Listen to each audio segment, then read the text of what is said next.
नमस्कार दोस्तों, साहित्यिक कहानियों के इस चैनल कहानियाँ जिंदगी की पर आइए सुनते हैं श्री नरेंद्र कोहली जी द्वारा रचित उपन्यास वसुदेव का 20वां और 21वां अध्याय।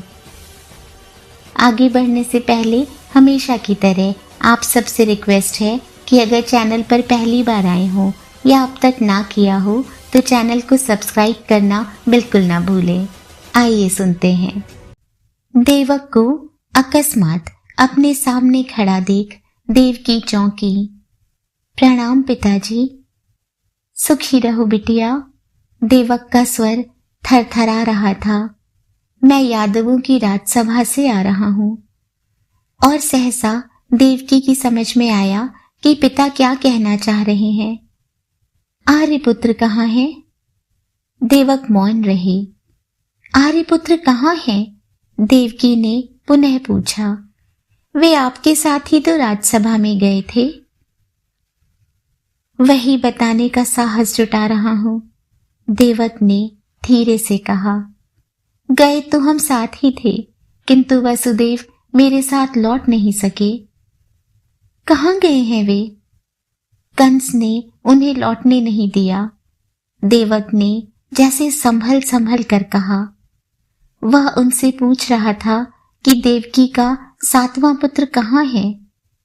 देवकी ने धैर्यपूर्वक अपने पिता की ओर देखा और फिर दृढ़ स्वर में कहा, पिताजी, मैं जानती थी कि वह यह सब पूछेगा ही। मैं यह भी जानती थी कि वह इस बात का विश्वास नहीं करेगा कि मेरा गर्भपात हो गया है। मैं यह भी जानती थी कि अपने अनुकूल उत्तर न पाकर वह रुष्ट भी होगा। किंतु अब मैं यह जानना चाहती हूं कि आर्यपुत्र कहाँ है? क्या कंस ने उनको बंदी कर लिया है? पुत्री, कंस के सैनिक मेरे साथ ही आए हैं। वे बाहर खड़े हैं। वे तुमको भी बंदी कर उस कारागार में ले जाना चाहते हैं जहां वसुदेव को ले जाया गया है। तो पिता ने सब कुछ बता दिया था। सीधे सीधे कहने का उनका साहस नहीं हुआ था, किंतु उन्होंने कुछ छिपाया भी नहीं था। सैनिक बाहर क्यों खड़े हैं? मैंने ही उन्हें रोक रखा है। देवक धीरे से बोले। मैं चाहता हूं कि तुम्हारी सुरक्षा का कुछ प्रबंध हो जाए।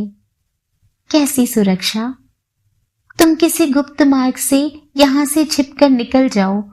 मथुरा में हमारे इतने परिवार हैं। तुम थोड़े थोड़े समय के लिए विभिन्न स्थानों पर अज्ञातवास कर सकती हो। तब तक हम वसुदेव को मुक्त कराने का कोई मार्ग खोज निकालेंगे। देवक कुछ रुक कर बोले। मुझे लगता है कि गर्गाचार्य, अक्रूर तथा प्रद्योत शायद हमारी सहायता करें। देवकी ने एक मुस्कान से पिता का प्रस्ताव टाल दिया। मैं जानती हूं कि यह संभव नहीं है।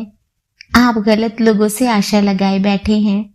यदि ऐसा कुछ हो सकता तो आज तक हम लोग क्या मथुरा के नगर द्वार ही नहीं, कंस के राज्य से बाहर ही न निकल गए होते। ऐसा कुछ हो सकता तो हम क्या अपने 6 नवजात शिशुओं को कंस के कालदंड से बचा न लेते।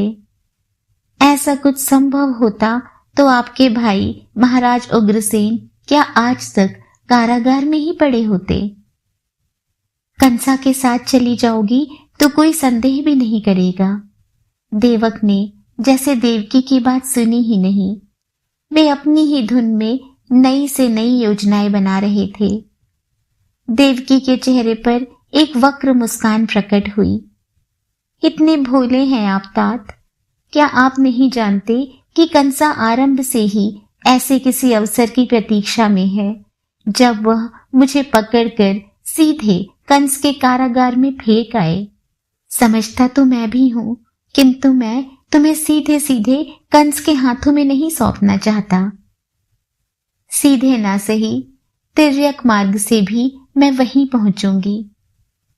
तो क्या करना चाहती हो तुम? मैं अपने पति के पास जाना चाहती हूँ, चाहे वे कंस के कारागार में ही क्यों ना हो। देवक का कंठ रुद्ध हो रहा था। तब तो तत्काल। कारण जान सकता हूं? देवक बोले, तुम्हारा स्वास्थ्य भी ठीक नहीं है। मैं अपने पति को उस दुष्ट राक्षस के हाथों में अकेला नहीं रहने देना चाहती, देवकी ने कहा। कंस का वध देवकी के पुत्र के हाथों होना है तो मुझे सदा अपने पति के साथ रहना चाहिए। मुझे तो अब इस भविष्यवाणी में भी संदेह होने लगा है, देवक ने अत्यंत निराश स्वर में कहा। अभी तक एक भी लक्षण ऐसा नहीं है जिससे कोई ऐसी संभावना जागती हो। पहले मैं भी यही मानती थी, किंतु अब क्या हो गया है देवकी? देवकी ने आसपास देखा। उसके पिता के अतिरिक्त कोई था तो नहीं? नहीं, कोई नहीं था। देवकी के विवाह के समय ही कंस खड्ग उठाता है, किंतु वह देवकी को मार नहीं सकता। देवकी का पति कंस को चुनौती देता है और कंस उसका वध नहीं कर पाता। देवकी का 7वां पुत्र यह आशा जगाता है कि 8वां भी आएगा। कहाँ है 7वां पुत्र? योग माया ले गई, महाविष्णु की योग माया ले गई। देवकी जोर से हंसी। उचित अवसर पर प्रकट हो जाएगा। देवक ने कुछ ऐसी दृष्टि से देखा जैसे चिंतित हो कि इस अमानवीय दुख के आघात को न सह पाने के कारण वे विक्षिप्त तो नहीं हो गई। 8वां भी आएगा और कंस उसका कुछ नहीं बिगाड़ पाएगा। देवकी के उत्साह में कहीं कोई कमी नहीं थी, चाहे उसका जन्म कंस के कारागार में ही क्यों ना हो। हाँ तात, उसका जन्म चाहे कंस के कारागार में हो, चाहे कंस के प्रासाद में हो, चाहे कंस की आंखों के सामने हो, वह जो आ रहा है कारागार के द्वार तो क्या, उसे दुर्ग की प्राचीरें भी स्वयं ही मार्ग दे देंगी। देवकी का मुख तेज बरसा रहा था। मेरा मन कहता है कि वह कंस के हाथों में भी पड़ जाए तो वह कंस की भुजाएं तोड़कर मुक्त हो जाएगा। देवकी का चेहरा देखकर देवक चुप रह गए। उनकी विचित्र स्थिति हो रही थी। उनका मन अपनी पुत्री के लिए कांप रहा था और दूसरी ओर अपनी पुत्री का तेज देखकर उनकी वाणी अवरुद्ध हुई जा रही थी। उसका साहस देख उनको रोमांच हो रहा था। वे समझ नहीं पा रहे थे कि यह उसका साहस था या मात्र मूर्खता। वह किसी अनजाने सत्य का साक्षात्कार कर रही थी या वह मात्र उसका भ्रम था। कोई अलौकिक सत्ता उसको बल दे रही थी या कष्टों का सामना न कर पाने के कारण वह किसी मानसिक रोग का ग्रास बन रही थी। देवकी, वास्तविकता के संसार में लौटो। इस प्रकार की कल्पनाओं से कोई लाभ नहीं होगा पुत्री। वास्तविकता क्या है तात? किसी ने द्वार खटखटाया। कंका ने कक्ष में प्रवेश किया। तात, महाराज के सैनिक उतावले हो रहे हैं। अब हमारे पास अपने सैनिक भी नहीं है कि हम उन्हें थोड़ी देर को भी अटका सकें। संभव है कि वे कपाट तोड़ने का प्रयत्न करें। हम उन्हें रोक नहीं पाएंगे। उन्हें आने दो, मैं प्रस्तुत हूं, देवकी ने कहा। रक्तपात करने की कोई आवश्यकता नहीं है। उसका समय नहीं आया है। जब समय आएगा तो मैं स्वयं अपने पुत्र को आदेश दूंगी कि वह शस्त्र उठाए। उन्हें रोको कंका, किसी भी प्रकार थोड़ी देर रोको, देवक ने आतुरता से कहा। देवकी, पुत्री, स्वयं को संभालो। यह समय आवेश में आने का नहीं है। वास्तविकता के संसार में लौटो। वास्तविकता क्या है तात? और वास्तविकता का संसार क्या है? देवकी ने कहा। सृष्टि की एकमात्र वास्तविकता कंस ही तो नहीं है। यह संसार कंस ने नहीं बनाया है। इसके नियम कंस ने नहीं बनाए हैं। जो प्रभु के बनाए असहाय जीवों को शस्त्र से मारता है, वह स्वयं भी शस्त्र से मारा जाता है। राक्षसों से भयभीत नहीं होना है, उनका सामना करना है। मेरे पति कंस से भयभीत नहीं है। मैं कंस से भयभीत नहीं हूं। यह सत्य है कि कंस का वध देवकी पुत्र ही करेगा। आपके प्रद्योत, चंडसेन, चंडभद्र, अक्रूर आदि किसी काम नहीं आएंगे। तुम्हें इतना विश्वास कैसे है? क्योंकि आज तक कंस न देवकी को मार पाया है न वसुदेव को। कंस के सैनिकों का कोलाहल कपाट के एकदम निकट आ गया था। देवकी ने आगे बढ़ सांकल हटा कपाट खोल दिए। क्या है, क्यों कोलाहल कर रहे हो? देवकी का यह रूप देखकर सैनिकों की जैसे घिघी बंध गई। यह विष्णु श्रेष्ठ आर्य वसुदेव का प्रासाद है, देवकी ने कहा। यहाँ की एक मर्यादा है। यहाँ राक्षसों के समान उत्पात करने की अनुमति नहीं है। शस्त्र हमारे पास भी हैं और उनका दक्षता पूर्वक प्रयोग करना भी हमें आता है। देवी, हमें स्वामी का आदेश है कि हम आपको बंदी बनाकर आर्य वसुदेव के पास कारागार में ले जाएं। अंततः नायक ने साहस कर कहा। नायक, तुमने अपने स्वामी को पहचाना ही कहाँ है? देवकी ने उसकी ओर देखा। कौन है स्वामी? जो हाट से अन्न क्रय करने के लिए तुम्हारी वृत्ति देता है, अथवा जो धरती फोड़कर अन्न के रूप में स्वयं प्रकट होता है ताकि तुम्हारा पेट भर सके। कौन है स्वामी? नायक मौन खड़ा रहा।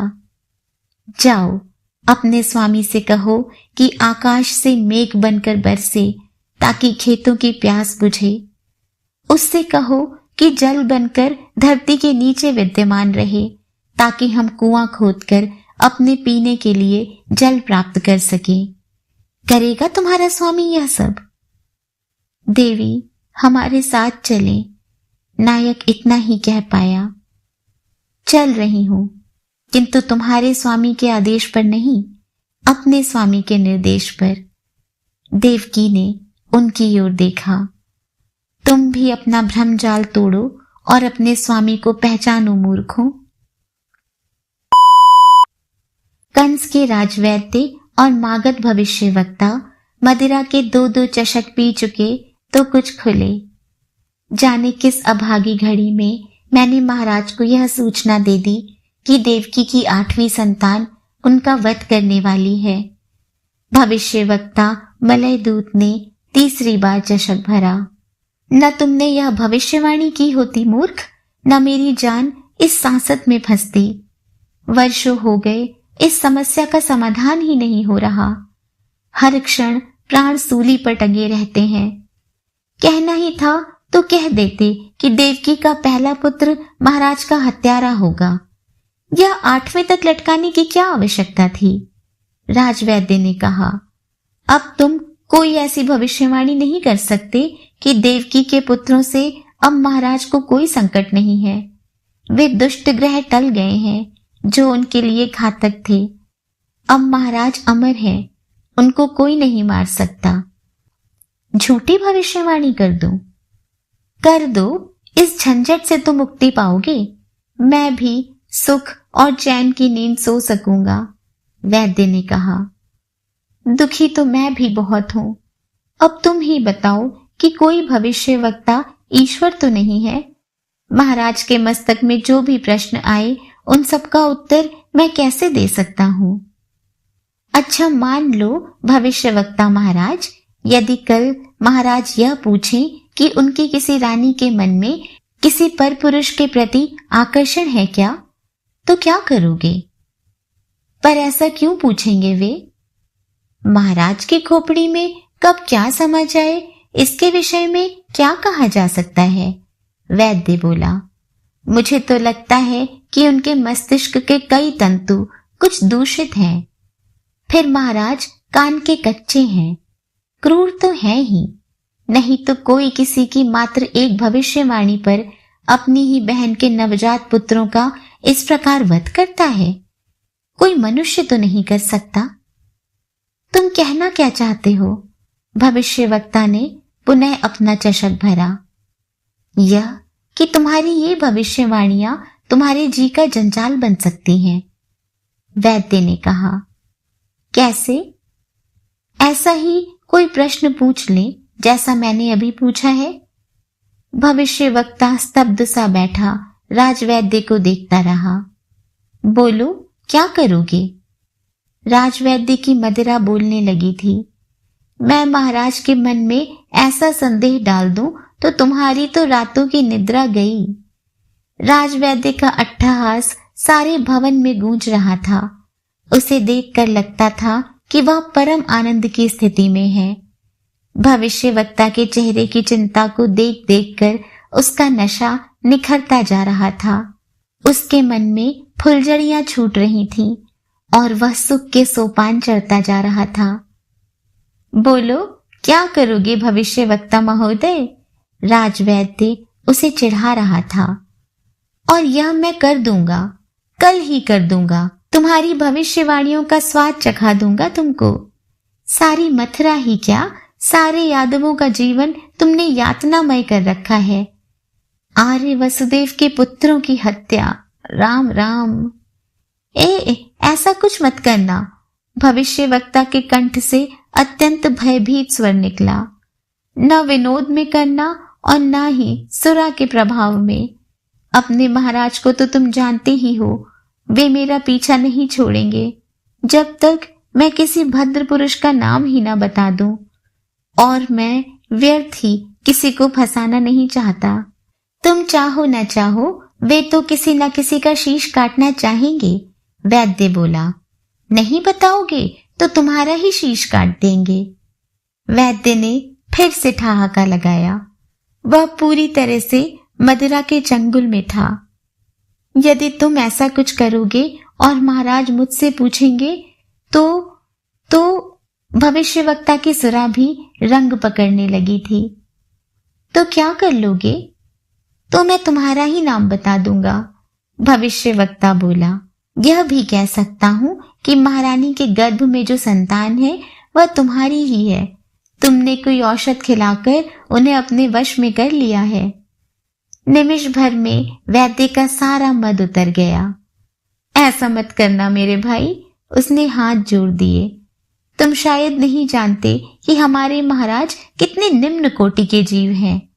भयंकर विषैला नाग भी किसी को दंश करने से पहले क्षण भर सोचता होगा, किंतु महाराज कंस के लिए किसी की हत्या सुख का कारण है, व्यसन है उनका। सच पूछो तो यह विकृत मस्तिष्क व्यक्ति हत्या व्यवसायी है। उसे मनुष्य की हत्या करने के लिए मच्छर मारने से भी कम विचार करना पड़ता है। पर भविष्यवक्ता को मदिरा 7वें आसान पर उठाकर ले गई थी। तू साला कहता था कि तू महाराज के कान में यह प्रश्न डाल देगा। भविष्यवक्ता बोला। डाल अब महाराज के कान में, मैं उनके मस्तिष्क में डाल दूंगा। वैद्य अपना सिर पकड़कर बैठा रहा। जाने किस बुरी घड़ी में वह ऐसी चर्चा आरंभ कर बैठा था। पर भविष्यवक्ता था कि हंसता ही जा रहा था और वैद्य को उसकी हंसी विष के समान लग रही थी। जब उसके लिए सहन करना कठिन हो गया तो बोला, तू अपनी एक भविष्यवाणी से इतनी हत्याएं करवा रहा है, अब दूसरी भविष्यवाणी करेगा? करूंगा करूंगा, भविष्यवक्ता बच्चों के समान दोहराता जा रहा था। तो तू किसी यादव वीर के खड्ग से कटेगा या फिर मेरे ही दिए गए विष से मरेगा?